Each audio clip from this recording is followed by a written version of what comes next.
ಒಂದು ಮಾತಾಡೋ ಹೂವ ಕಂಡೆ ನಾನು,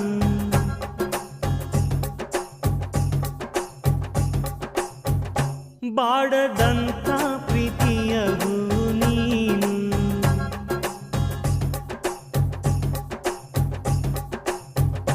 ನಿನ್ನ ಮನಸ್ಸಾಗೆ ಎಲ್ಲ ಬರಿಜೇನು, ಇನ್ನು ಇದಕ್ಕಿನ್ನ ದೊಡ್ಡದಲ್ಲ ಏನು.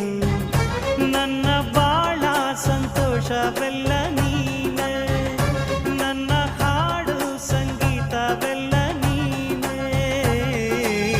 ನನ್ನುಸಿರು ಪ್ರಾಣ ಬದುಕು ಎಲ್ಲ ನೀನಮ್ಮ, ನನ್ನಾಸೆ ಕನಸ ಉಳಿಸೋ ಜೀವ ನೀನಮ್ಮ.